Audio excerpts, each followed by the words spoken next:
Hello प्यारे बच्चों, मैं निखिल दुबे एक बार फिर से आप सभी का स्वागत करता हूं अपने YouTube channel C for chemistry में। आज हम क्लास 10th के लिए सेकंड चैप्टर की सीरीज़ लाए हैं। इस चैप्टर को थोड़ा हमने वन शॉट की जगह दो पार्ट में डिवाइड किया है ताकि आप बहुत लंबे वीडियो ना देख के छोटे छोटे वीडियो से उसको प्रिपेयर कर सकें। जैसा कि हमने फर्स्ट चैप्टर में भी PYQs और सारे कॉन्सेप्ट्स के साथ इसको कवर किया था, इस चैप्टर में भी हम सारे PYQs, NCERT based question, line by line NCERT activities और सारे इन चैप्टर्स के जितने भी इंपॉर्टेंट फैक्ट्स हैं उसको हम कवर करेंगे। आज हम फर्स्ट पार्ट ऑफ चैप्टर में हम पढ़ेंगे एसिड बेस की बेसिक डेफिनेशन, उनकी फिजिकल प्रॉपर्टीज़ और उनकी केमिकल प्रॉपर्टीज़ के बारे में। तो चलिए मेरे ब्यूटीफुल से चैनल सी फॉर केमिस्ट्री से स्टार्ट करते हैं class 10th acid base and salt. प्यारे बच्चों, सबसे पहले एसिड बेस और सॉल्ट शायद आप जूनियर क्लासेस में भी पढ़ चुके होंगे, जहाँ पे आपको बहुत सिंपल सी डेफिनेशन बताई जाती है कि एसिड्स वो सब्सटेंस होते हैं जो सॉर इन टेस्ट होते हैं, जो खट्टे होते हैं, और बेस वो सब्सटेंस होते हैं जो बिटर इन टेस्ट होते हैं, जो कड़वे होते हैं। पर चूंकि अब हम क्लास 10th में हैं तो थोड़ा सा अब हमें यहाँ पे अपलिफ्ट करना पड़ेगा। तो ये डेफिनेशन तो बिल्कुल सही है कि एसिड वो सब्सटेंस होते हैं जो सॉर इन टेस्ट होते हैं, बट सारे एसिड को तो हम टेस्ट कर नहीं सकते और हमें करना भी नहीं है। It is very harmful for us. HCl H2SO4 अगर हमने टेस्ट कर लिया तो बहुत ज़्यादा उसके जो साइड इफ़ेक्ट्स हैं, बहुत ज़्यादा कॉन्सिक्वेंसेज हैं, उसको हमें नहीं करना है। Don't try this at home, है ना। तो जो एडिएबल हैं जैसे साइट्रिक एसिड, लेमन हो गया और टोमेटो हो गया, इनको हम टेस्ट करके देख सकते हैं, बट सारे एसिड को हम टेस्ट नहीं कर सकते। तो पहला जो डेफिनेशन होता है वो होता है कि हम सॉर इन टेस्ट और बिटर इन टेस्ट, बट इस डेफिनेशन से हम सारे एसिड और बेस को क्लासिफाई नहीं कर सकते। सेकंड जो डेफिनेशन बताई गई है, एग्जैक्टली जो एसिड और बेस की डेफिनेशन है, वो डेफिनेशन है 3 डेफिनेशंस। इस चैप्टर में क्लास 10th में आपको एक ही पढ़ना होता है जो कि आर्हेनियस डेफिनेशन होता है। आर्हेनियस थ्योरी ये बताती है कि एसिड्स जो हैं वो सब्सटेंस होते हैं जो H+ जनरेट करते हैं in a solution, in a aqueous solution. कि एक्वियस मीडियम में एसिड जो है वो सब्सटेंस होते हैं जो H+ आयन जनरेट करते हैं, और बेस वो होते हैं जो OH- आयन को जनरेट करते हैं इन एक्वियस मीडियम। देन ये वाली आप क्लास 11th में पढ़ेंगे, ब्रॉन्स्टेड-लॉरी थ्योरी, जहाँ पे कहा जाता है कि एसिड प्रोटॉन डोनर होते हैं। प्रोटॉन डोनर मीन्स जो H+ डोनेट करते हैं। हाइड्रोजन एटॉमिक नंबर होता है 1, इसके अंदर 1 इलेक्ट्रॉन और 1 प्रोटॉन होता है। तो अगर हम H+ की बात करें तो एक इलेक्ट्रॉन बाहर निकल गया, इसका मतलब सिर्फ क्या बचा, 1 प्रोटॉन। तो H+ और प्रोटॉन इक्विवेलेंट माने जाते हैं। तो जो प्रोटॉन डोनर हैं, जो H+ देते हैं वो एसिड, और जो H+ लेते हैं वो बेस। और लुईस थ्योरी के हिसाब से एसिड इलेक्ट्रॉन पेयर एक्सेप्टर और बेस इलेक्ट्रॉन पेयर डोनर होते हैं। तो इन दोनों को हम छोड़ सकते हैं, पर आर्हेनियस थ्योरी हमें आती है एग्जाम में कि एसिड वो सब्सटेंस होते हैं जो एक्वियस मीडियम में H+ आयन देते हैं और बेसिक मीडियम में OH- आयन देते हैं। तो ये एग्जैक्ट एसिड और बेस की डेफिनेशंस हैं जो कि on the basis of chemically बताई गई है। बट इसको करने से पहले हम एसिड और बेस को लेबोरेटरी में कैसे नॉर्मली देखते हैं, तो सबसे पहले हमें बताया जाता है कि एसिड और बेस के लिए लिटमस टेस्ट लगाया जाता है। लिटमस टेस्ट, लिटमस पेपर होते हैं, 2 लिटमस पेपर होते हैं, ब्लू कलर और रेड कलर। तो इन्हें इंडिकेटर्स भी कहा जाता है। क्या होता है, N asset turns blue litmus into red, कि जो एसिड होते हैं वो ब्लू लिटमस को किस में बदल देते हैं, रेड में। आप देख सकते हैं कि ये हमारे पास एक ब्लू लिटमस पेपर था, इसको जब हमने किसी एसिड में डाला तो it turns into the red. तो याद कैसे रख सकते हैं, एक बहुत फेमस हाईवे है AB road, Agra Bombay national highway है, इससे याद रखा जा सकता है कि एसिड ब्लू को कन्वर्ट करता है किसमें, रेड में। बस एक याद रख लें, दूसरा इसका अपोजिट है। तो कैसे याद रखा जा सकता है, Agra Bombay road, AB road, कि एसिड ब्लू लिटमस को कन्वर्ट करता है रेड लिटमस में। जब भी किसी एसिड के अंदर हम ब्लू लिटमस डालेंगे तो ब्लू लिटमस को वो किस में कन्वर्ट कर देगा, रेड लिटमस में। सिमिलरली हम देख सकते हैं कि बेस क्या करता है, रेड लिटमस को कन्वर्ट करता है ब्लू लिटमस में। एक याद रख लें, दूसरा इसका अपोजिट है। तो कैसे याद रखा जा सकता है एसिड को, A B road. A means acid convert करता है ब्लू को रेड में। किसमें कन्वर्ट करता है, ब्लू को रेड में। बेस इसका अपोजिट हो जाएगा, बेस क्या करेगा, रेड को कन्वर्ट करेगा ब्लू में। तो लेबोरेटरी के अंदर सबसे पहले हम इंडिकेटर्स के थ्रू इसको पता कर सकते हैं कि हमारे सब्सटेंस का जो बिहेवियर है वो एसिडिक है या बेसिक है। ठीक है, यहां देख सकते हैं हमने ब्लू कलर का लिटमस पेपर लिया, उसे जब बेस में डाला तो वो कैसा हो गया, सॉरी रेड कलर का लिटमस लिया, जब हमने उसे बेस में डाला तो वो कैसा हो गया, ब्लू इन कलर। ठीक है, तो इस तरीके से हम एसिड और बेस में लिटमस टेस्ट लगा सकते हैं। देन कुछ इंडिकेटर्स होते हैं जिन्हें यूनिवर्सल इंडिकेटर कहा जाता है, जो एसिड और बेस दोनों को पहचानने में काम आते हैं। हमें लिटमस पेपर में ब्लू लिटमस अलग लेना था, रेड लिटमस पेपर अलग लेना था, पर कुछ ऐसे इंडिकेटर्स होते हैं जो कि यूनिवर्सल इंडिकेटर्स कहलाते हैं, और उन यूनिवर्सल इंडिकेटर्स की हेल्प से हम एसिड को भी पता लगा सकते हैं और बेस को भी पता लगा सकते हैं। हमें अलग अलग इंडिकेटर्स की ज़रूरत नहीं होती। ठीक है, हम यहाँ पे हम देखें कि सबसे पहला जो है वो है कौन सा, हमारा मिथाइल ऑरेंज। पहला इंडिकेटर है हमारा मिथाइल ऑरेंज, जैसा कि नाम से ही क्लियर है, क्या है ये, मिथाइल ऑरेंज। ये क्या करता है, it gives red colour in acidic solution. कि एसिडिक सॉल्यूशन यहां आप देख सकते हैं, ये रहा एसिडिक पीएच,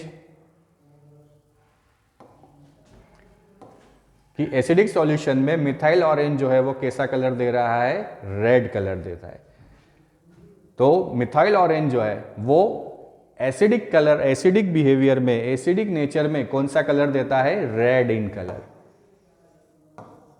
मतलब अगर किसी एसिड के अंदर मिथाइल ऑरेंज डाला जाए तो मिथाइल ऑरेंज का कलर जो है वो कैसा हो जाता है, रेड हो जाता है। Then it gives yellow colour in basic solution. Basic solution के अंदर ये जो कलर देता है वो कलर कैसा देता है, येलो कलर। कि अगर बेस, मिथाइल ऑरेंज के अंदर बेस मिलाया जाए तो हमें कौन सा कलर मिलता है, येलो कलर मिलता है।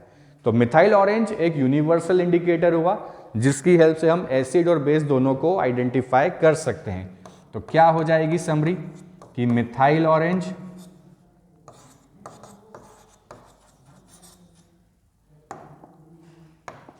रेड कलर विथ एसिड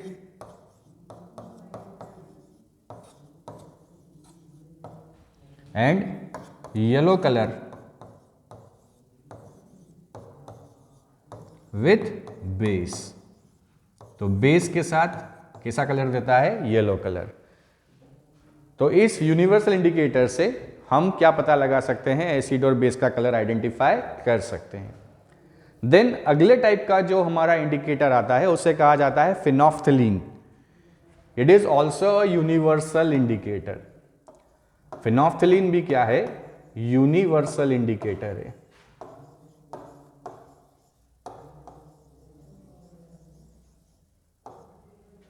क्या करता है फिनोफ्थलीन, फिनोफ्थलीन जो हमारा कलरलेस हो जाता है in acidic solution, means phenolphthalein remain same, neutral pH में उसका कोई कलर चेंज नहीं होता। मतलब फिनोफ्थलीन का कलर ट्रांसपेरेंट होता है, जब इसको एसिड में डाला जाता है तो नो कलर चेंज, हमें कोई कलर चेंज नहीं मिलता। कि जब फिनोफ्थलीन को किसी एसिड में डाला जाए तो किसी एसिड में डालने पे फिनोफ्थलीन के कलर में कोई चेंज नहीं होता, बट जब हम किसी बेस में डालें, बेस में डालने पे फिनोफ्थलीन का जो कलर होता है वो हो जाता है पिंक इन कलर। बहुत सुंदर सा पिंक कलर वहां पे मिलता है। तो अगर फिनोफ्थलीन को किसी एसिड में डाला तो no change in colour. But अगर फिनोल्फथलीन को हमने बेस में डाला तो वो क्या हो जाता है, पिंक इन कलर हो जाता है। तो इसको भी याद रखें कि फिनोल्फथलीन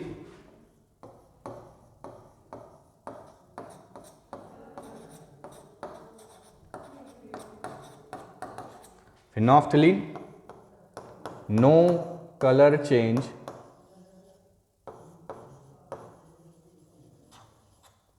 in acid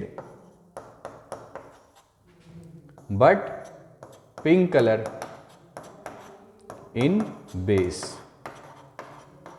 बेस में कैसा देता है, पिंक कलर देता है। तो ये हो गया हमारा फिनोल्फथलीन। आई होप आप समझ पा रहे हैं, नोट करते जाइएगा, नोट्स बनाते जाइएगा। NCERT line by line wine हम कवर कर रहे हैं। नेक्स्ट आता है all factory indicators. Olfactory indicators are those indicators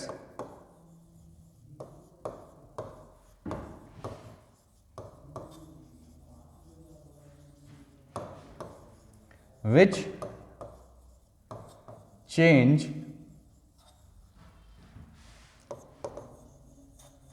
their smell or color with acid और बेस। कि एसिड और बेस के प्रेजेंस में ये अपने स्मेल या अपना कलर चेंज कर लेते हैं। फॉर एग्जाम्पल, इसके जो एग्जाम्पल्स हैं वो है onion, specially red onion, clove, vanilla etcetera. देखा जाता है कि जो रेड ऑनियन है gives red color with acid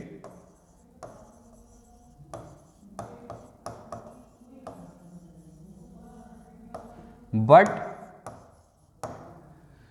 gives greenish color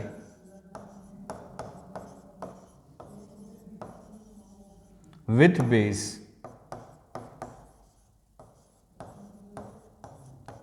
कि एसिड के साथ रेड कलर देता है but it turns greenish with base.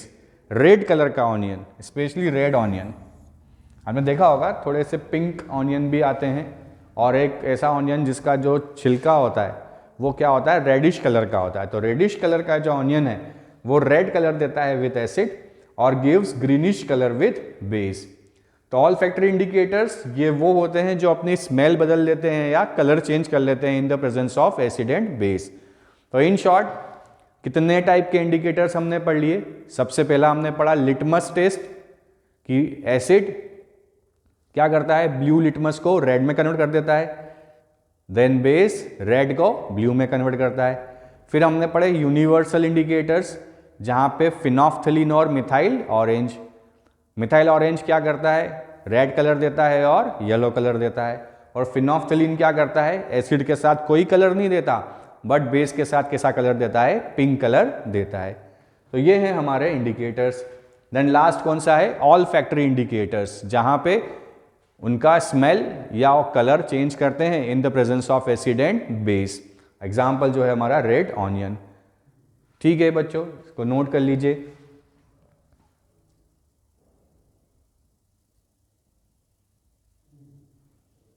चलिए अगला आता है एनसीईआरटी कॉर्नर।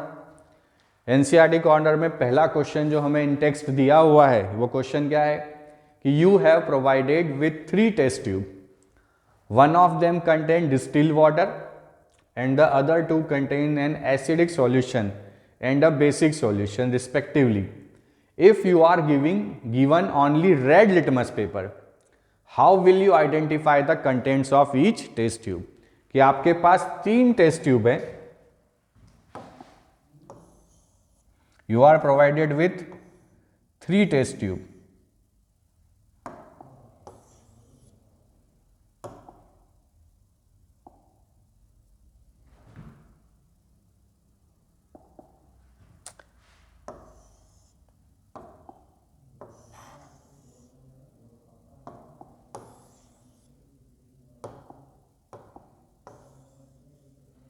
आपके पास 3 टेस्ट ट्यूब हैं,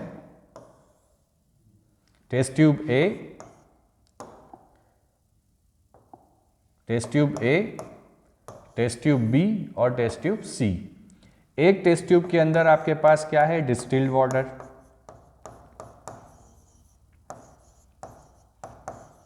सेकेंड टेस्ट ट्यूब में आपके पास है एसिड, मतलब आपको पता नहीं है, बोले सर जब पता ही है तो हम कर क्यों रहे हैं, और सी में एक टेस्ट ट्यूब में है बेस। ये हमने मान लिया है कि ABC में है, ठीक है। तो 3 सॉल्यूशन आपको गिवन है और आपको पता नहीं है कि एक में डिस्टिल वाटर है, एक में एसिड है और एक में बेस है, और आपके पास क्या है, you are provided with red litmus paper.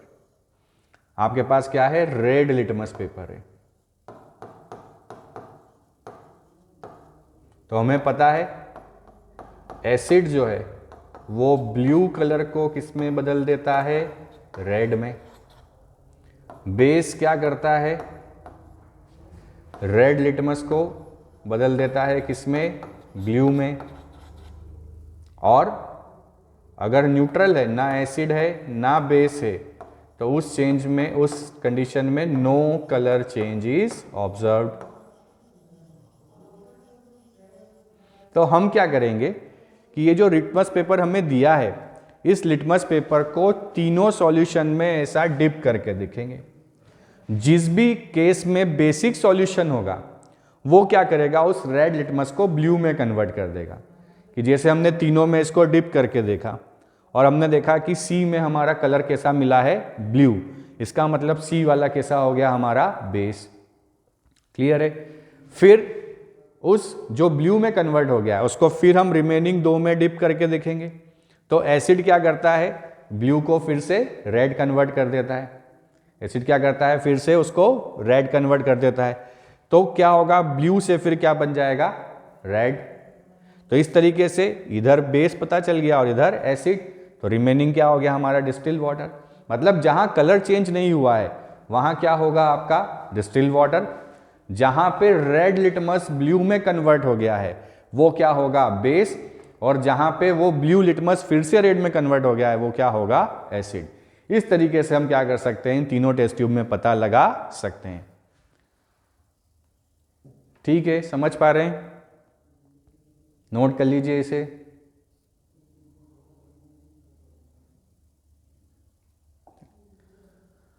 अगला आता है यहां पे केमिकल प्रॉपर्टीज जो हैं वो हैं एसिड और बेस की। यहाँ पे कि how acid and base are reacts with other substances. इसमें सबसे पहला है reaction of acid and base with metals,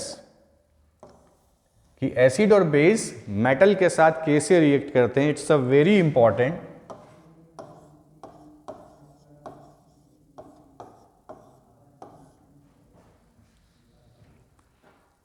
क्या होता है कि acid reacts with metal to produce salt by displacing hydrogen. कि एसिड जो होता है जब वो किसी मेटल के साथ रिएक्ट करता है तो वो सॉल्ट फॉर्म करता है और हाइड्रोजन गैस को रिलीज करता है। फॉर एग्जाम्पल जैसे Na react with HCl hydrochloric acid, it converts into NaCl और रिलीज हाइड्रोजन गैस। क्या रिलीज करता है, हाइड्रोजन गैस को रिलीज करता है। कि Na react with HCl hydrochloric acid, it converts into NaCl and release hydrogen gas. इस activity से हम समझ सकते हैं, एग्जाम में पूछा जाता है कि how would you know that the releasing gas is hydrogen. आपको कैसे पता चलेगा कि जो रिलीजिंग गैस है वो रिलीजिंग गैस क्या है, हाइड्रोजन। ठीक है, तो वैसे तो हम प्रैक्टिकल इसको करते हैं लेबोरेटरी के अंदर, स्कूल में, but don't try this at home. इसको होम घर पे मत कीजिएगा क्योंकि एक थोड़ा सा रिस्की मामला है। यहाँ पे आपको एक्टिविटी दिख रही है कि हमारे पास एक टेस्ट ट्यूब है, उस टेस्ट ट्यूब के अंदर हमने क्या किया हुआ है, कोई एसिड ले रखा है और इसके अंदर हमने यहाँ पे ले रखा है डाइल्यूट सल्फ्यूरिक एसिड। इस टेस्ट ट्यूब में हमने क्या ले रखा है, डाइल्यूट सल्फ्यूरिक एसिड, और उसके अंदर जिंक के ग्रेन्यूल्स छोटे छोटे से पीसेस हमने डाल दिए हैं। तो हम ये देखते हैं कि यहाँ पे जो गैस रिलीज हुई है बबल्स बने हैं। क्या बने हैं? बबल्स बने हैं। अभी हमें ये नहीं पता है कि ये जो हाइड्रोजन गैस है, यहाँ पे कोई गैस रिलीज हुई है, क्योंकि यहाँ पे क्या फॉर्म हो रहे हैं? बबल्स। अब ये जब गैस यहाँ से इस डिलीवरी ट्यूब के थ्रू सोप सॉल्यूशन में लाया जाता है, तो सोप सॉल्यूशंस में क्या फॉर्म होने लगते हैं? बबल्स। ये ऐसा ही कुछ है जैसा आपने देखा होगा कि जब हमारी गाड़ी का टायर पंचर हो जाता है, तो वो पंचर वाले भैया क्या करते हैं? उस ट्यूब में हवा फिल करते हैं और उस ट्यूब को उस पर्टिकुलर एक कंटेनर में पानी होता है और उसमें चेक करते हैं। तो जहाँ पे वो पंचर हुआ है वहाँ से एयर बबल्स के फॉर्म में बाहर निकलने लगती है। तो ऐसा ही कुछ यहाँ पे भी होता है। ये जो गैस यहाँ से बाहर निकली है, ये गैस इस डिलीवरी ट्यूब से होते हुए कहाँ आती है? सोप सॉल्यूशन में, और यहाँ पे क्या होने लगते हैं? बबल्स फॉर्म होने लगते हैं। अब हमें ये चेक करना है कि ये जो बबल्स हैं ये हाइड्रोजन गैस के हैं। तो हम क्या करते हैं? यहाँ पे एक बर्निंग कैंडल लेके आते हैं इसके पास में, और जैसे ही यहाँ पे सोप सॉल्यूशन के पास में, बर्निंग गैस के पास में जब बर्निंग कैंडल लेके जाते हैं, तो यहाँ पे सोप ब्लास्ट होता है और हाइड्रोजन गैस जो है वो पॉप साउंड क्रिएट करती है। It creates a pop sound.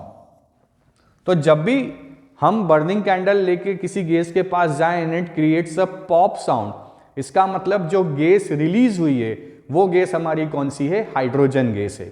तो जो भी गैस यहाँ रिलीज हुई है वो गैस कौन सी होगी? हाइड्रोजन। अब अगर जो यहाँ पे एक्सपेरिमेंट हम देख पा रहे हैं, इसको अगर हम इन टर्म्स ऑफ रिएक्शन लिखें, तो रिएक्शन क्या हो जाएगी कि जिंक रिएक्ट कर रहा है डाइल्यूट सल्फ्यूरिक एसिड के साथ, तो it is Zn plus H2SO4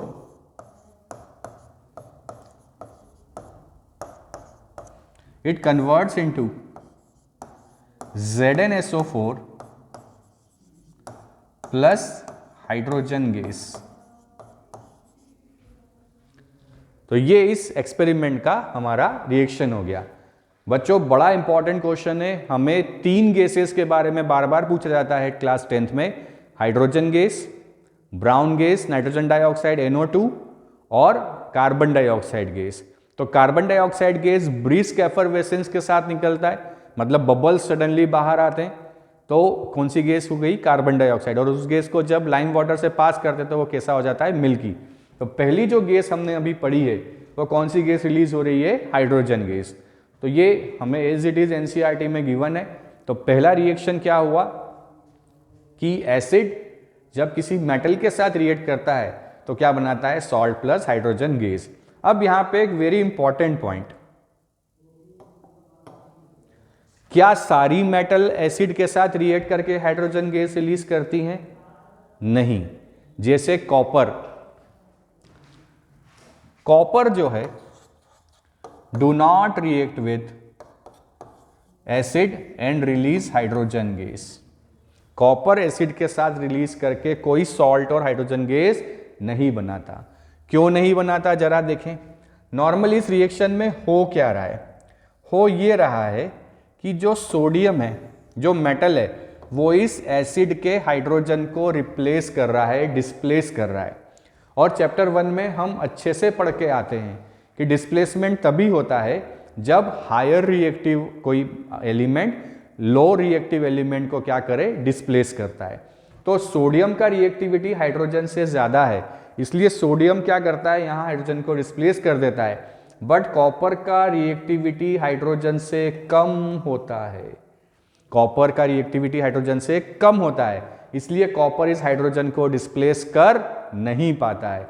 इसलिए कॉपर के केस में कभी भी हाइड्रोजन गैस रिलीज होने वाली नहीं है।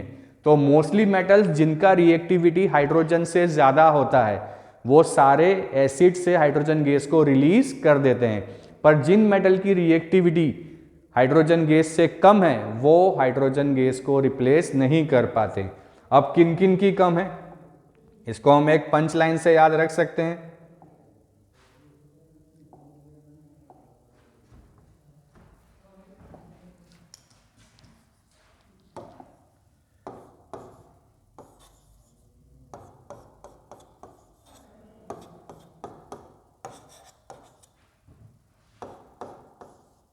Potassium, calcium, magnesium, aluminium, zinc, iron,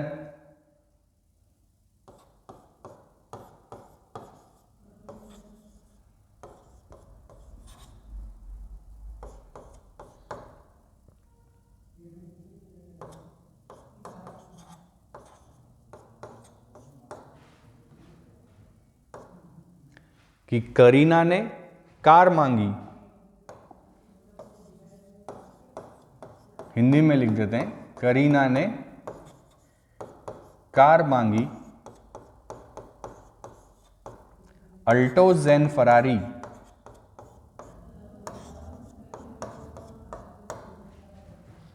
हम किसी यहां पे कार का प्रमोशन नहीं कर रहे हैं। करीना ने कार मांगी अल्टो जेन फरारी, हाय फिर भी क्यों मिली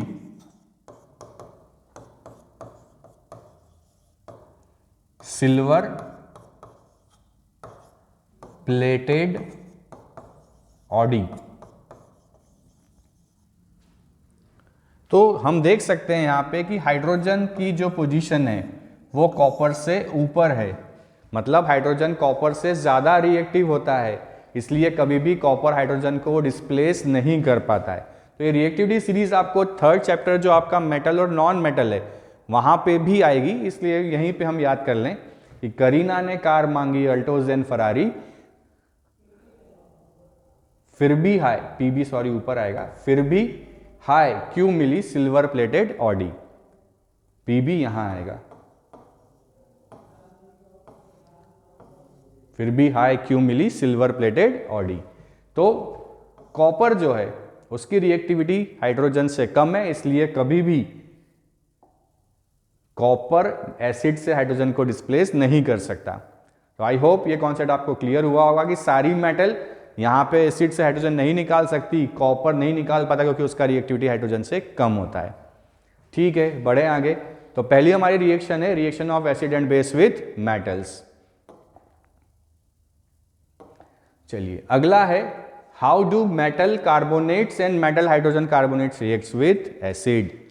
तो जब भी मेटल कार्बोनेट्स या मेटल हाइड्रोजन कार्बोनेट किसी एसिड से रिएक्ट करते हैं, दे form salt, release carbon dioxide gas. Again very very important, बहुत इंपॉर्टेंट है। और क्या बनाता है साथ में? Water. For example sodium carbonate when reacts with, let's suppose, HCl, it forms NaCl, release carbon dioxide along with H2O। Balance कर दें तो 2 NaCl, तो यहां पे 2 हाइड्रोजन।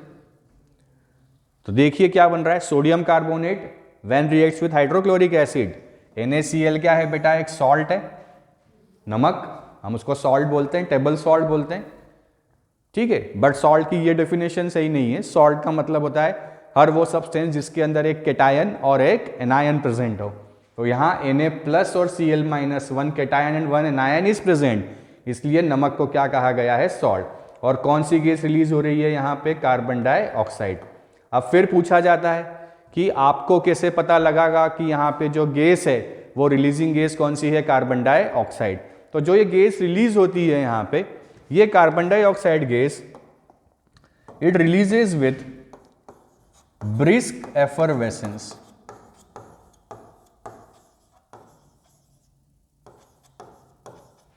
क्या होता है ब्रिस्क एफरवेसेंस? मतलब आपने कभी बॉटल खोली होगी, अरे मैं किसी और बॉटल की नहीं, थम्सअप की बात कर रहा हूं, कि अगर आपने थम्सअप ओपन किया होगा तो आपने देखा होगा कि सडनली बहुत सारे बबल्स जो हैं वो बाहर निकल के आते हैं। तो वो बबल्स जो होते हैं थम्सअप के अंदर, स्प्राइट के अंदर, वो बबल्स ही क्या है? कार्बन डाइऑक्साइड गैस हैं। और जिस तरीके से वो बाहर आते हैं उसे ही क्या कहा जाता है? ब्रिस्क एफरवेसेंस कहा जाता है। तो जब यहाँ पे CO2 गैस रिलीज होता है तो क्या होता है? Brisk effervescence. और ये जो CO2 गैस यहाँ पे रिलीज हुआ है, इसे जब लाइम वाटर से पास कराया जाता है, when it passes from lime water, तो ये कन्वर्ट हो जाता है कैल्शियम कार्बोनेट में और ये मिल्की हो जाता है, मिल्की अपीयरेंस हो जाता है। तो जब कार्बन डाइऑक्साइड गैस को लाइम वाटर से पास कराया जाता है, lime water is a very dilute form of slagged lime. Slagged lime को भी बहुत ज्यादा जब डाइल्यूट कर दिया जाता है तो वो क्या कहलाता है? लाइम वाटर कहलाता है। तो कैसा हो जाता है? वो मिल्की हो जाता है। यहां पे फिर हम एक्सपेरिमेंट एक्टिविटी देख सकते हैं कि हमारे पास एक टेस्ट ट्यूब है, इस टेस्ट ट्यूब के अंदर हमने क्या क्या लिया हुआ है, सोडियम कार्बोनेट उसको डाल रखा है। यहाँ पे ये एसिड हो गया हमारे पास, जैसे ये हुआ यहाँ से गैसेस, ये देखिए ये बबल्स बनने लगे, जो ब्रिस्क एफर्वेसेंस है वो दिखने लगा है। तो ये गैसेस यहाँ से इस डिलीवरी ट्यूब के थ्रू वापस जब इस लाइम वाटर से पास कराई जाती है तो लाइम वाटर कैसा हो जाता है, milky. This calcium hydroxide solution is lime water, और ये लाइम वाटर यहाँ कैसा हो जाता है, मिल्की हो जाता है। तो हाइड्रोजन गैस जो है वो पॉप साउंड के साथ पहचानी जा सकती है। कार्बन डाइऑक्साइड गैस जो है it turns lime water into milky, वो लाइम वाटर को किस में बदल देती है, मिल्की कर देती है। इस तरीके से हम क्या कर सकते हैं, कार्बन डाइऑक्साइड गैस का टेस्ट पता कर सकते हैं। आई होप आप समझ पा रहे हैं। चलिए अगला कॉन्सेप्ट हमारा क्या आता है,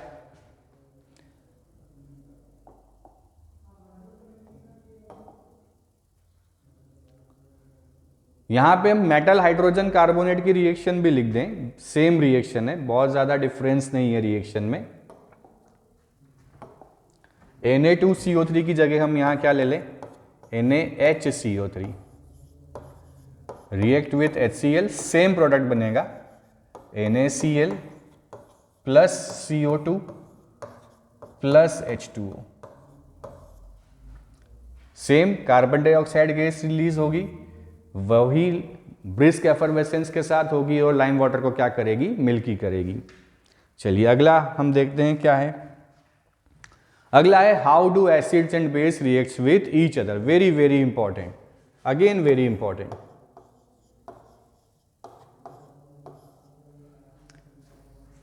क्या होता है जब एसिड और बेस आपस में रिएक्ट करते हैं तो they form salt and make water, वो सॉल्ट और वाटर बनाते हैं, and this reaction is known as neutralisation reaction. इस रिएक्शन को न्यूट्रलाइजेशन रिएक्शन कहा जाता है। It is known as neutralisation reaction कि whenever any acid reacts with base it forms salt and water. For example हम ले लें HCl प्लस NaOH, तो बेस से केटायन और एसिड से एनायन मिलता है एंड इट फॉर्म्स सॉल्ट, तो क्या बन गया, NaCl प्लस H2O। सिमिलरली अगर हम यहां पे ले लें जिंक हाइड्रोक्साइड ले लें प्लस H2SO4, तो it converts into ZnSO4 plus H2। तो जब भी कोई एसिड किसी बेस के साथ रिएक्ट करता है तो वो क्या बनाता है, सॉल्ट एंड वाटर बनाता है, और इस रिएक्शन को क्या नाम दिया गया है, न्यूट्रलाइजेशन रिएक्शन। तो it is again very important कि व्हाट इज न्यूट्रलाइजेशन रिएक्शन, जब भी कोई एसिड किसी बेस के साथ रिएक्ट करता है तो वो क्या बनाता है, सॉल्ट बनाता है। बस शर्ते, फिर कंडीशन है यहाँ कि एसिड H+ देता हो और बेस OH- देता हो, तभी क्या बनता है, वाटर। अदरवाइज सॉल्ट तो बन जाता है पर वाटर नहीं बनता है बहुत जगह पर। ये अभी बियॉन्ड द सिलेबस है, आप जब 11th में पहुंचेंगे तब यहाँ पे आप और इसके बारे में डिटेल में पढ़ेंगे। अगला है reaction of metallic oxides with acid.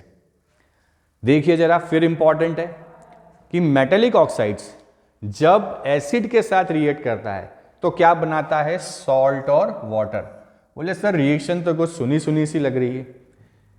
अभी हमने इसके पहले क्या पढ़ा, हमने पढ़ा कि जब भी एसिड किसी बेस के साथ रिएक्ट करता है तो क्या बनाता है, सॉल्ट एंड वाटर। जरा फिर देखें क्या है कि जब भी एसिड किसी मेटेलिक ऑक्साइड के साथ रिएक्ट करता है तो क्या बनाता है, सॉल्ट एंड वाटर। तो क्या कहा जा सकता है कि मेटेलिक ऑक्साइड का बिहेवियर कैसा हो गया बेटा, बेसिक बिहेवियर हो गया। मेटेलिक ऑक्साइड का बिहेवियर कैसा हो गया, बेसिक। क्यों, क्योंकि एसिड ही किसी बेस के साथ रिएक्ट करके क्या बनाता है, सॉल्ट और वाटर। इसका मतलब जो मेटेलिक ऑक्साइड्स हैं वो मेटेलिक ऑक्साइड किस बिहेवियर को दिखाते हैं, बेसिक बिहेवियर को दिखाते हैं। मेटेलिक ऑक्साइड्स नॉर्मली जो मेटेलिक ऑक्साइड्स होते हैं, सोडियम ऑक्साइड, पोटेशियम ऑक्साइड, ये सारे के सारे क्या हैं, आपके मेटेलिक ऑक्साइड्स हैं और ये सारे बेसिक नेचर के हैं। क्यों बेसिक नेचर के हैं?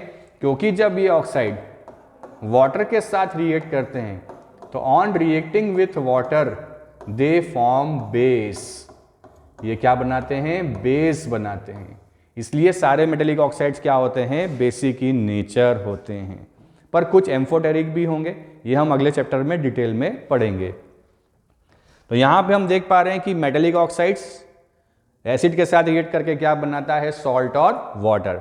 यहां पे हमने एग्जांपल लिया है कि कॉपर ऑक्साइड जो ब्लैक मेटल ऑक्साइड है, ब्लैक इन कलर होता है, ये जब एसिड के साथ रिएक्ट करता है तो ब्लू ग्रीन कलर का कॉपर क्लोराइड बनाता है। It forms blue green colour copper chloride solution. तो यहां पे HCl क्या है? एसिड। कॉपर क्लोराइड क्या हो गया? सॉल्ट। और ये क्या है? H2O, ये तो आपको पता ही है। तो यहां पे जो हमारा कॉपर ऑक्साइड है उसका बिहेवियर कैसा हो गया? Basic in nature. तो मेटेलिक ऑक्साइड्स नॉर्मली कैसा बिहेवियर दिखाते हैं? बेसिक नेचर दिखाते हैं। तो ये हो गया हमारा reaction of metallic oxide with acid. Next हम चलें, reaction of non metallic oxide with base. फिर वही देखें, यहां है बेस, बना सॉल्ट और वाटर। इसका मतलब जो नॉन मेटेलिक ऑक्साइड है, ये नॉन मेटेलिक ऑक्साइड बिहेव करता है किसके जैसा? एसिड के जैसा। It behaves like an acid. क्यों होता है ऐसा? जैसे नॉन मेटेलिक ऑक्साइड SO2 जब ये वाटर के साथ रिएक्ट करता है तो it produce acid H2SO3, sulphurous acid. ये रिएक्शन एसिड रेन में यूज होता है। एसिड रेन आपने सुना होगा, मॉन्यूमेंट्स खराब हो रहा है, ताजमहल खराब हो रहा है, क्यों? क्योंकि बिकॉज ऑफ एसिड रेन। तो नॉन मेटेलिक ऑक्साइड वाटर के साथ रिएक्ट करके क्या बनाता है? एसिड बनाता है। इसलिए नॉन मेटेलिक ऑक्साइड्स को क्या कहा गया है? Acidic oxide. और वो जब किसी बेस के साथ रिएक्ट करते हैं तो on reacting with base they form salt and water. For example कि जब कार्बन डाइऑक्साइड NaOH के साथ रिएक्ट करता है सोडियम हाइड्रोक्साइड के साथ तो it's form sodium carbonate and water. मतलब कार्बन डाइऑक्साइड किसके जैसे काम कर रहा है? एसिड के जैसे, क्योंकि NaOH क्या है यहाँ पे? बेस। सोडियम कार्बोनेट क्या हो गया यहाँ पे? सॉल्ट। और H2O तो आपको पता ही है कि वाटर होता है। तो नॉन मेटेलिक ऑक्साइड भी बेस के साथ रिएक्ट करके क्या बनाते हैं? सॉल्ट और water. But non metallic oxide का बिहेवियर कैसा होता है? एसिडिक। नोट कर लीजिए, ये रिएक्शंस NCERT में गिवन नहीं है। NCERT ने केवल लिख के छोड़ दिया है, रिएक्शंस गिवन नहीं है। तो एक एक एग्जाम्पल के साथ इसको नोट करते जाइए, ठीक है। तो ये है हमारे एसिड की केमिकल प्रॉपर्टीज। चलिए आगे बढ़ते हैं। सम NCERT कॉर्नर वापिस क्वेश्चंस करें, बड़े इंपॉर्टेंट क्वेश्चंस हैं और यही रिपीट हो के एग्जाम में आते हैं। पहला क्वेश्चन है, why should curd and sour substance not be capped in a brass and copper vessels. कि जो हमारे दही हुआ या खट्टे जो जूस हैं उनको कभी भी, सब्सटेंसेस को कभी भी ब्रॉस और कॉपर के वेसल्स में नहीं रखना चाहिए। क्यों ऐसा? क्योंकि they are acidic in nature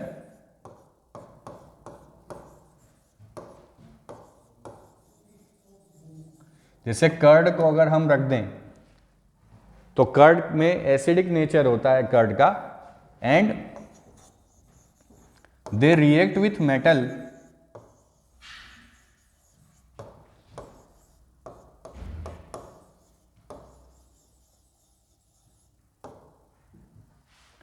and form poisonous substance।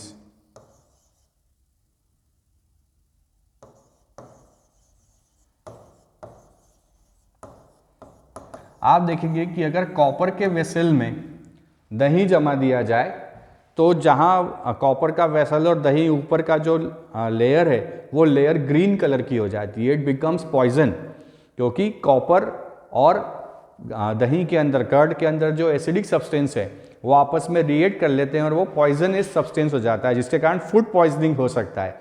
इसलिए कभी भी दही को कॉपर या ब्रॉस के वेसल्स में कभी भी हम यूज़ नहीं करते हैं। क्यों? क्योंकि ये मेटल जो है उसके अंदर जो एसिड प्रेजेंट है उस एसिड के साथ रिएक्ट करके पॉइजनस सब्सटेंस में कन्वर्ट हो जाता है। तो ये पहला क्वेश्चन है हमारा कि why should curd and sour substance not be capped in a brass and copper vessels. Then which gas is usually liberated when an acid reacts with metal. ये तो हमने पता ही है, पूरी एक्टिविटी हमने यहाँ पे देखी है कि हाइड्रोजन गैस इज रिलीज्ड,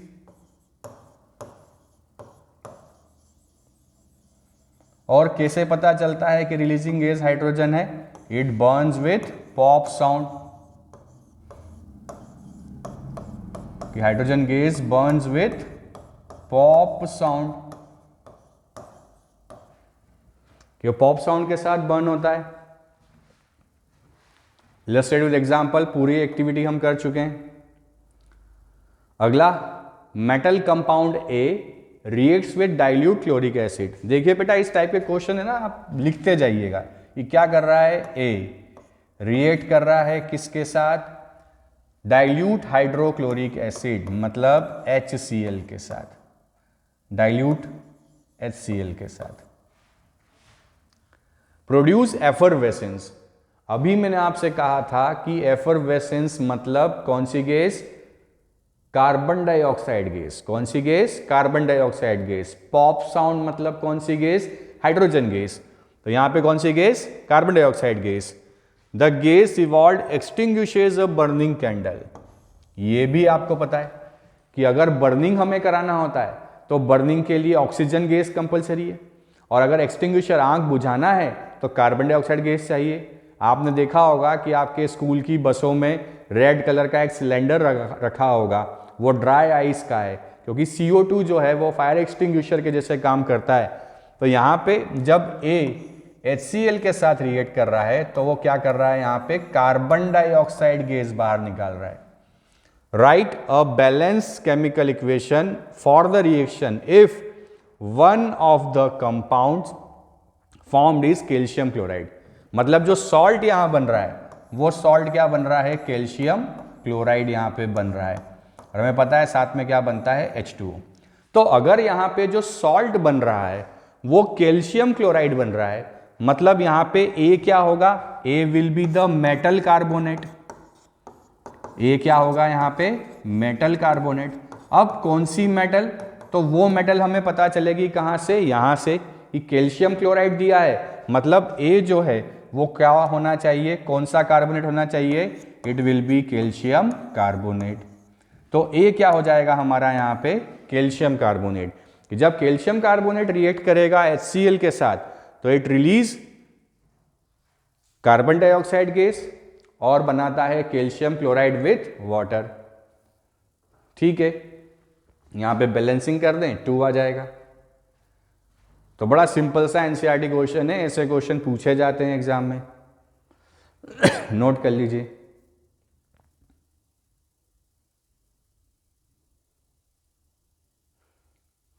ठीक है, बढ़े आगे। अगला है what do all acids and all basis have in common. कि सारे एसिड और सारे बेसिस में क्या कॉमन होता है? तो इसका आंसर है कि ऑल दे हैव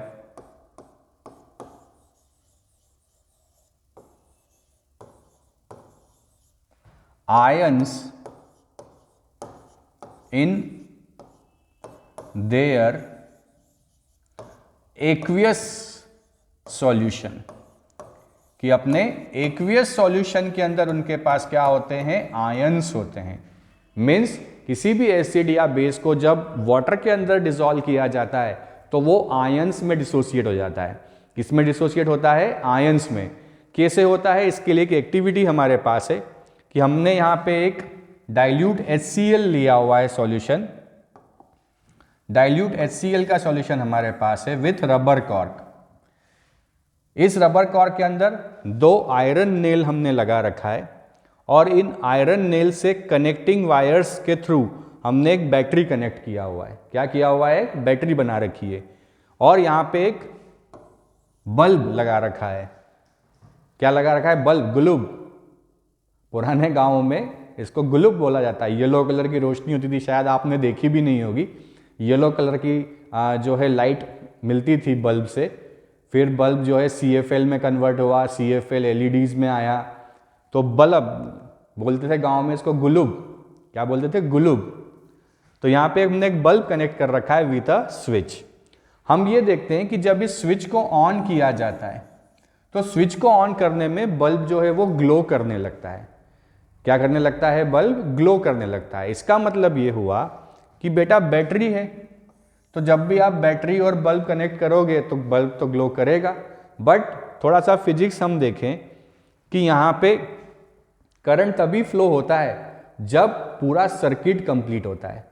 तो एक्सटर्नल सर्किटरी जो है, जो बैटरी और वायर है, ये एक्सटर्नल सर्किटरी हो गई। यहाँ तो बैटरी के कारण करंट फ्लो होना ही था, बट सॉल्यूशन के अंदर ऐसा क्या हुआ कि यहाँ पे ये पूरा पाथ जो है वो कंप्लीट हो गया। क्यों? क्योंकि सॉल्यूशन के अंदर जैसे ही हमने क्या किया, HCl को वाटर में डाला, HCl डिसोसिएट हो गया in the form of H+ and Cl- ion, और जो नेगेटिव आयन था वो बैटरी के पॉजिटिव टर्मिनल की तरफ जाने लगा और पॉजिटिव आयन जो है वो बैटरी के नेगेटिव टर्मिनल की तरफ जाने लगा।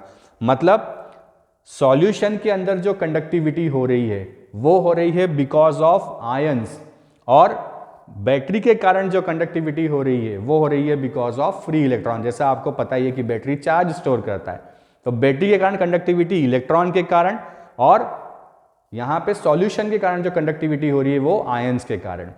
तो केमिस्ट्री में सॉल्यूशन के कारण जो कंडक्टिविटी होती है ना, वो किसके कारण होती है? आयंस के कारण। तो जब भी किसी एसिड या बेस को हम वाटर में डिसॉल्व करते हैं तो वाटर में डिसॉल्व करने पे वो क्या करता है? आयंस में टूट जाता है।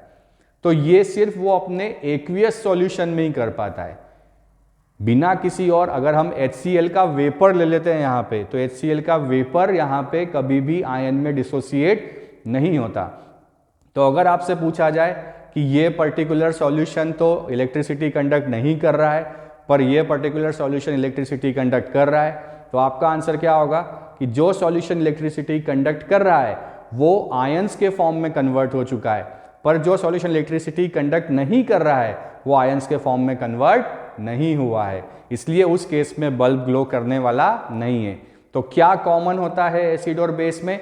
ये कॉमन होता है कि दोनों केस में एसिड हो चाहे बेस हो, वो क्या बनाते हैं? आयंस बनाते हैं। किस में? अपने एक्वियस सॉल्यूशन में। ये टर्म बड़ी इंपॉर्टेंट है कि अगर एक्वियस सॉल्यूशन नहीं होगा तो वो आयनाइजेशन नहीं करेगा, ठीक है, उसको हम एसिड या बेस नहीं कहेंगे।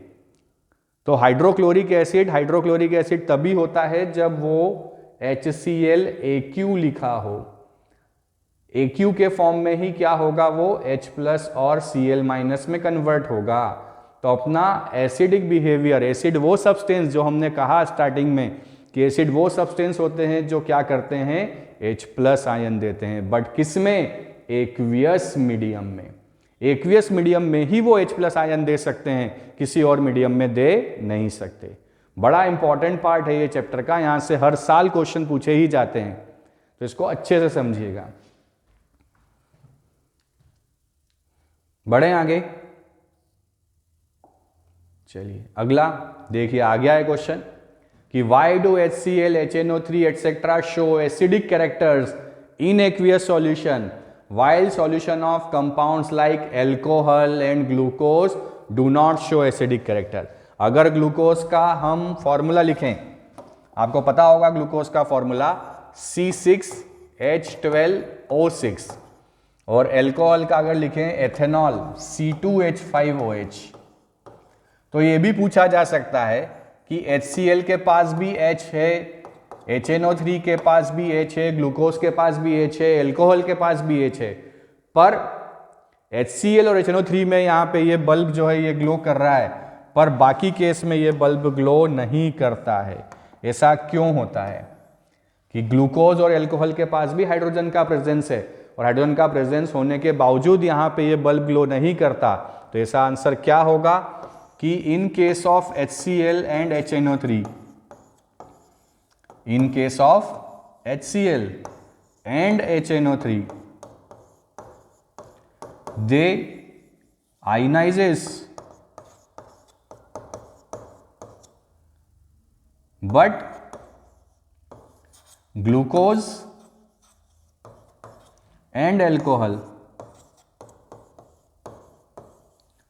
do not ionize, वो आयनाइज नहीं होते हैं। और अगर आयनाइज नहीं होंगे तो ये अंदर की जो सॉल्यूशन के अंदर की जो सर्किटरी है वो कंप्लीट नहीं होने वाली, क्योंकि जब तक आयंस का मूवमेंट नहीं होगा तब तक यहाँ पे करंट फ्लो होने वाला नहीं है। तो जैसे ही अंदर आयंस प्रेजेंट होंगे, आयंस के प्रेजेंट के कारण करंट इलेक्ट्रिसिटी इजीली फ्लो हो जाएगा, बट यहाँ पे ग्लूकोज और जो एल्कोहल है वो आयन में कन्वर्ट नहीं होते हैं, इसलिए इलेक्ट्रिसिटी कंडक्ट नहीं करते हैं। बड़ा इंपॉर्टेंट क्वेश्चन है, काफ़ी बार आपकी एग्जाम में पूछा गया है। आई होप आप समझ पा रहे हैं और नोट्स बनाते जा रहे हैं। पूरा एनसीईआरटी कॉर्नर कवर किया हुआ है, 1 बाय 1 सारे क्वेश्चन एनसीईआरटी से हमने कवर कर रखे हैं। ठीक है, बढ़े आगे। चलिए, acid and bases in water. तो जैसा अभी मैंने आपसे कहा कि एसिड वाटर के अंदर वो सब्सटेंस हैं जो हमें क्या देते हैं, H+ आयन देते हैं, जो आयंस में डिसोसिएट हो जाते हैं, विच डिसोसिएट और ionises when dissolved in water and release hydrogen ion, जो क्या देते हैं, H+ आयन, या इसे हाइड्रेनियम आयन भी कहा जाता है, H3O+। H3O+ is hydronium ion.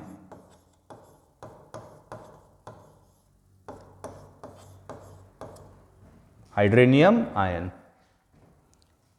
जैसे एग्जाम्पल देख लें कि HCl एक्वियस मीडियम में किस में कन्वर्ट हो गया, H+ और Cl- में, और जो H+ है एसिड का वो वाटर के साथ रिएक्ट करके फिर क्या बना लेता है, हाइड्रेनियम। तो या तो H+ आयन कहें या हाइड्रेनियम आयन कहें, दोनों में कोई डिफरेंस नहीं है, दोनों सेम ही है। तो H+ आयन और हाइड्रेनियम आयन, तो एसिड वो सब्सटेंस हो गए, यही आर्हेनियस की डेफिनेशन से हमने स्टार्ट किया था कि एसिड वो सब्सटेंस हैं जो वाटर के प्रेजेंस में हाइड्रेनियम आयन बनाते हैं या H+ आयन बनाते हैं। ठीक है, क्लियर है। अगला, बेस। क्या हो गई बेस की definition? Base is a substance which dissolve in water to produce hydroxide ion. Hydroxide ion मतलब OH-। OH- को क्या कहा जाता है, हाइड्रोक्साइड आयन। तो क्या बनाता है वो, OH- ion. Bases which are soluble in water are called alkalis. बड़ा इंपॉर्टेंट टर्म है कि वो बेस जो वाटर में जाके OH- बनाए और वाटर में डिसॉल्व हो जाते हैं, उन बेसेस को एल्कलाई कहा जाता है। ठीक है, all the alkali are bases, सारे एल्कलाई बेस होते हैं, but not all bases are alkali, सारे बेस एल्कलाई नहीं होते। मतलब सारे बेस जो वाटर में डिसॉल्व हो चुके हैं वो क्या कहलाते हैं, एल्कलाई। पर क्या सारे बेस वाटर में डिसॉल्व होते हैं, नहीं। तो सारे बेस एल्कलाई नहीं है, सारे वाटर सॉल्यूबल बेस नहीं है, पर वो बेस जो वाटर सॉल्यूबल हैं उन्हें क्या कहा जाता है, एल्कलाई कहा जाता है। तो all the alkalis are bases but not all bases are alkalis. तो क्या हो गए बेस, वो हो गए जो वाटर में हमें कौन सा आयन देते हैं, हाइड्रोक्साइड आयन देते हैं। एग्जाम्पल यहां पे sodium hydroxide dissolve in water to produce hydroxide and sodium ions. तो एसिड वो सब्सटेंस हो गए जो वाटर में हमें H+ आयन देते हैं, और बेस वो सब्सटेंस हो गए जो वाटर में OH- आयन देते हैं। बढ़े आगे, सिंपल सा कॉन्सेप्ट है। चलिए अगला question, why does N aqueous solution of N acid conduct electricity. जल्दी से बताइए आंसर क्या होगा कि किसी भी एसिड का एक्वियस सॉल्यूशन इलेक्ट्रिसिटी कंडक्ट क्यों करता है। बताइए आंसर, क्यों करता है? बिकॉज इट डिसोसिएट्स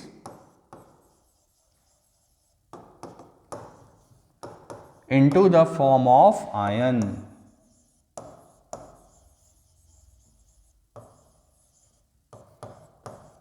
वो आयंस में डिसोसिएट हो जाता है। वाटर के अंदर एसिड किस में कन्वर्ट हो जाता है? आयन में डिसोसिएट हो जाता है। तो जब भी एसिड किसी एक्वियस मीडियम के कांटेक्ट में है तो it dissociates into the ions, और वो क्या करता है? इलेक्ट्रिसिटी कंडक्ट करता है। बड़ा सिंपल सा क्वेश्चन है, बड़ा आसान सा क्वेश्चन है। चलिए next, why does dry HCl gas does not change the colour of dry litmus paper?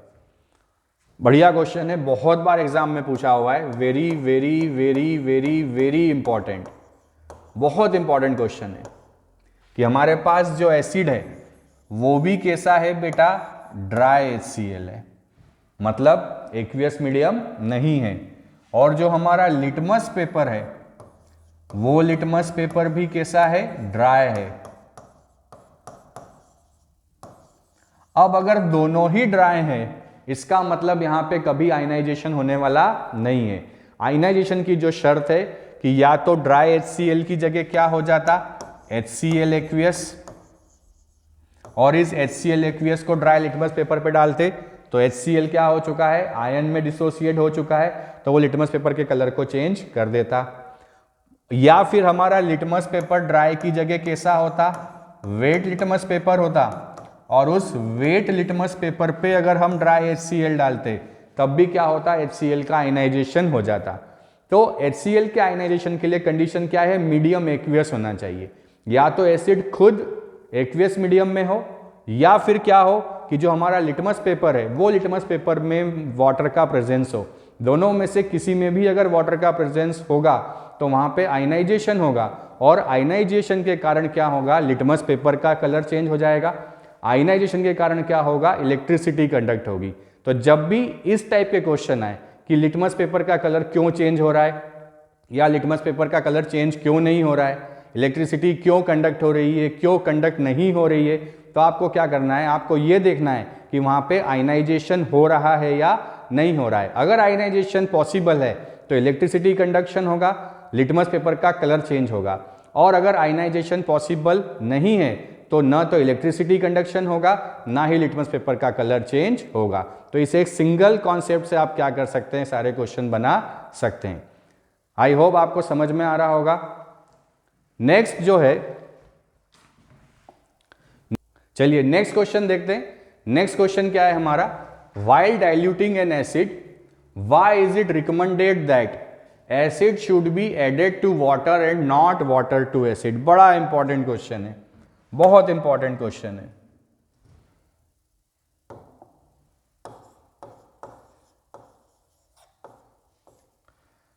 बच्चों क्या होता है dilution?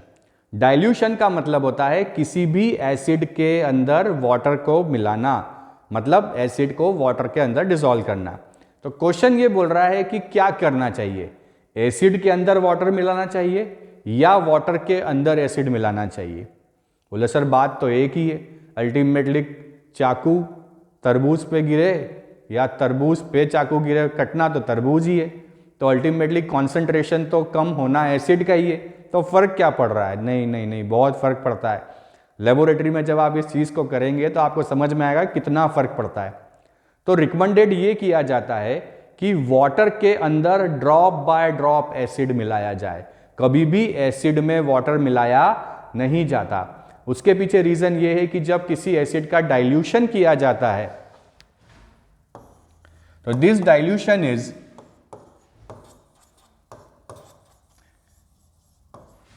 this dilution process is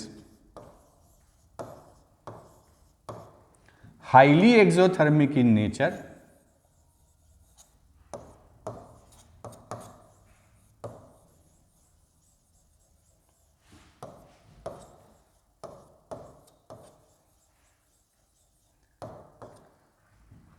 due to this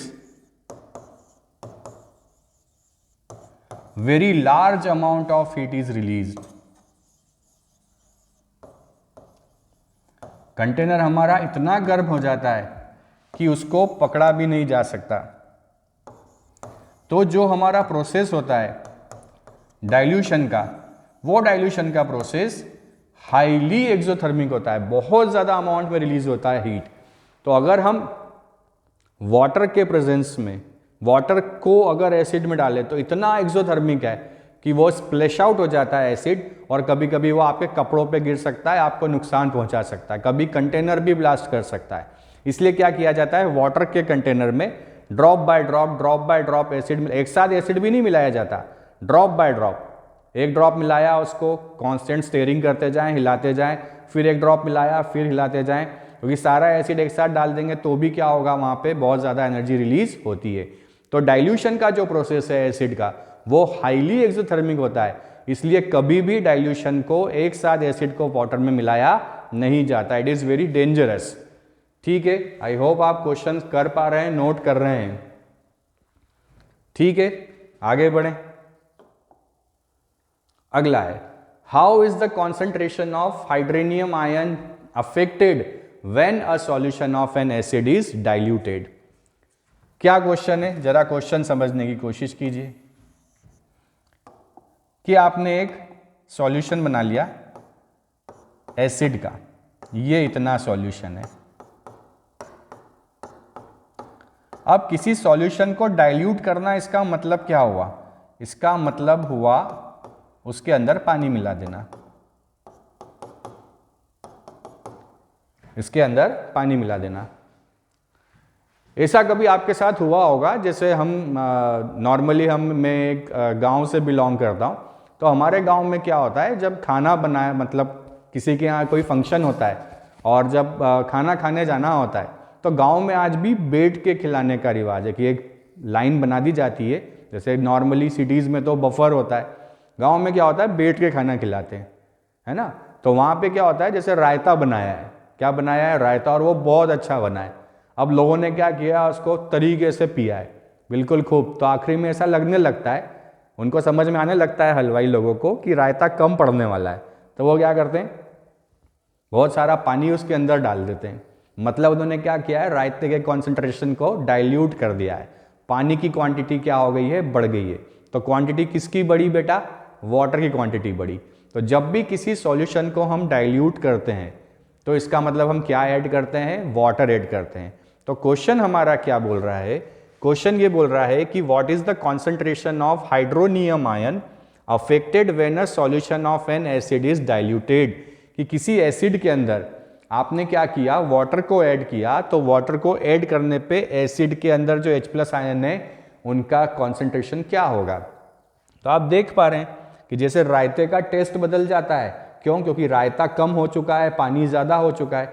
वैसे ही क्या होगा, नंबर ऑफ H+ आयन जो है, नंबर ऑफ H+ आयन या हाइड्रोनियम आयन विल रिड्यूस, कम हो जाएंगे पर यूनिट वॉल्यूम,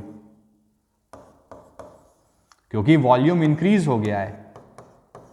वॉल्यूम क्या हो गया है, इंक्रीज हो गया है।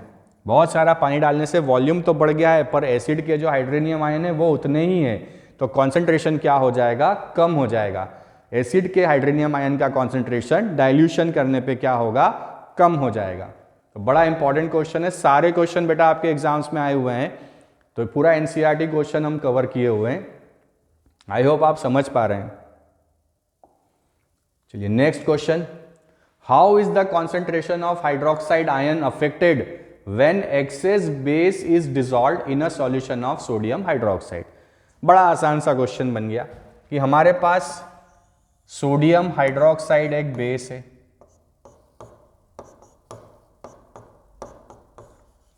और इसके अंदर हमने क्या कर दिया बेटा, इसके अंदर और हमने OH मिला दिया, OH- बढ़ा दिया। अब हमने वाटर नहीं बढ़ाया है, अब क्या बढ़ाया है, OH- बढ़ाया है।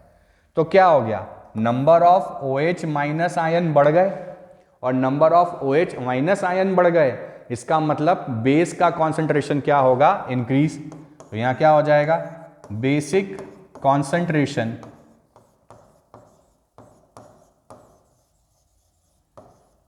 Will increase.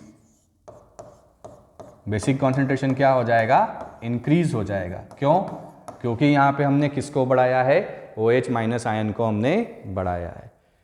तो ये हमारे क्वेश्चंस हैं, आगे देखते हैं। ओके, क्वेश्चंस हमारे फिनिश हो गए। तो बच्चों ये हमारा सेकेंड चैप्टर का फर्स्ट पार्ट जो हमने कवर किया है आज, physical chemical properties of acid और acid and base in water. तो लगभग सारे NCERT questions, in text question, PYQs यहाँ पे हमने कवर किए हैं विथ, आप देख सकते हैं कि एक्टिविटीज़ के जो डायग्राम है वो भी हमने इंक्लूड करके लगभग सारी एक्टिविटीज़ को कवर किया है। तो ऐसे ही आप हमारे चैनल से पढ़ते रहिए, अच्छे मार्क्स लाते रहिए, अपने कॉन्सेप्ट क्लियर करते रहिए और सबसे बड़ी बात, हमेशा खुश रहिए। पढ़ना, नंबर लाना बहुत दूसरी सेकेंडरी चीज़ है, सबसे पहले हम खुश रहें और अच्छे इंसान बने। ठीक है, तो इसी तरीके से पढ़ाई करते रहिए और हमें मोटिवेट करते रहिए। हमारे चैनल को लाइक और सब्सक्राइब कीजिए। चैनल का नाम फिर से बता देता हूँ, see for chemistry, bonding with chemistry. तो यहाँ पे केमिस्ट्री के साथ एक बॉन्डिंग बनाने की कोशिश शुरू की है, तो इस कोशिश को प्लीज़ अप्रिशिएट कीजिए और हमें मोटिवेट कीजिए ताकि हम सीरीज़ को कंटिन्यू आगे ला सकें। Thank you very much.